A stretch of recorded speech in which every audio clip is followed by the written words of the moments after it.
Today we are going to take a new chapter that is also from your politics, third chapter, state government. Okay, how the state government works.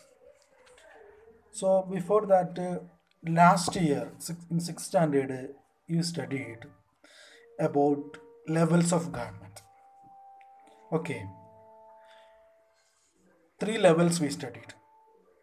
Okay, that is central government, state government, and Panchayati Raj system in village level. Okay, so about that one more time I will explain. I will give a new word for that one. That is known as federalism. Okay, federalism. Federalism is a new word I given for these levels. What is federalism? Federalism refers to the existence of more than one level of government. So federalism means what? More than one level of government is known as federalism. Okay, you will study detailing in 8th standard. So federalism refers to the existence of more than one level of government. So federalism means existence of more than one level of government. Okay, that is in India we have three levels. Okay, central level, central government, state level, state government, village level, Panchayati Raj. Why we are dividing these levels? Why this government is divided into three? That I am going to say, that is, it is necessary in vast country such as India to accommodate the demands of all sections of a society in the decision making process. So for considering all sections of the society, so we know that India is a vast country, more than 130 crore people are living here. So when a government is taking a decision, that is for all the sections of the society. So that we divided three levels of government. Okay. So now central government, if take any decision, means it will fastly reach in the low level, that is in panchayats, in our village. Okay, that is the importance of federalism. So any decisions given made up by the central government, that is very fastly it is reaching our village. That is a main reason. So one example, if you say now corona is going on, isn't it? The coronavirus spread everywhere and many people are dying, so we are taking care. So for that, in that problem, the central government decided that 5 kg rice to each person who have ration card. It is decided to give. So that decision is taken by the central government.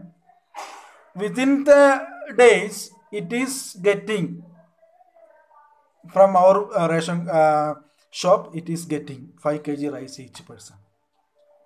So you look at one decision is taken from the Delhi central government, but within the days it is reached where in our panchayat, Meenangadi, or anywhere in Wayanad, any panchayats. So that is the importance of federalism. Okay, federal form of government. More than one level of government, existence of more than one level of government is known as federalism. It is very important, that is, it is necessary in vast country such as India's to accommodate the demands of all sections of society in the decision making process. So that is federalism, very important. So we studied here three levels: central government, state government, and Panchayati Raj system in village level. Last year in 6th standard about village level we studied about Panchayati, Grama Panchayat, and district Panchayat and block Panchayat or block Samadhi. We studied, detailedly we studied.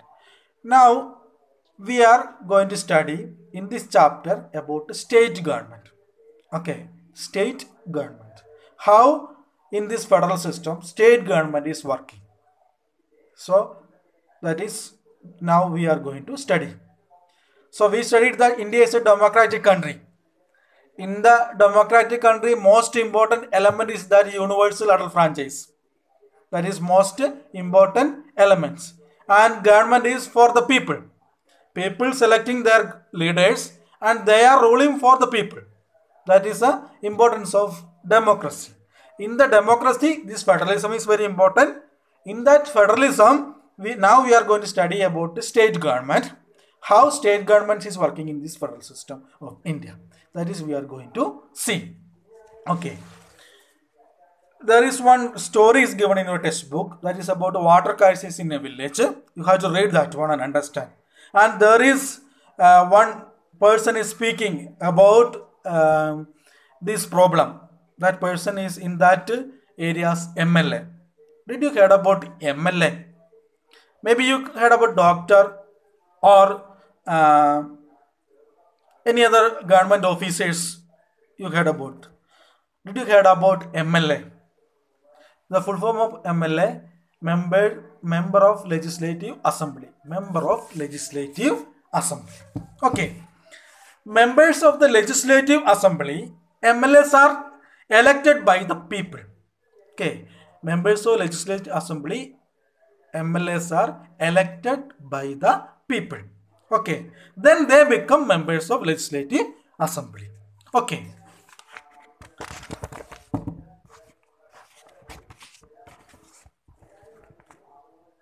Every state in India has Legislative Assembly. So we are going to study what is Legislative Assembly. Legislative Assembly, in the Legislative Assembly, these people are sitting and making laws. Okay. Making the laws, the main duty of the Legislative Assemblies. Legislature main duty is that law making is a main duty. So in the every state there is Legislative Assembly. We have 28 states. In these 28 states there is Legislative Assembly. Okay. Then every state in India, Legislative Assembly, each state is divided into different areas or constituency. Okay, each state divided into different areas. That is known as constituency. We can take Kerala. Here example is given about Himachal Pradesh. Not we can take example of Kerala. Kerala is divided into 140 constituency. Okay, how many? 140 constituency. Like that, Kerala is two small states. That is why 140 constituency. But Uttar Pradesh is last. So there is more than 400 constituencies there. So according to the state size, it is divided. Constituency divided. Areas divided.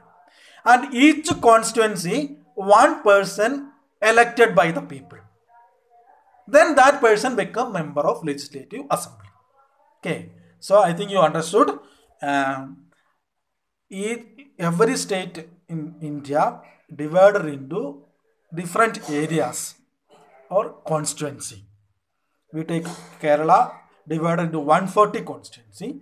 In that election is happening. In that constituency election is happening. Like that each constituency one person is elected. Like that person become a member of Legislative Assembly. Okay. If you take in Wayanad, 3 legislative assemblies are there: Kalpetta, Mananthavadi and Batheri. Sultan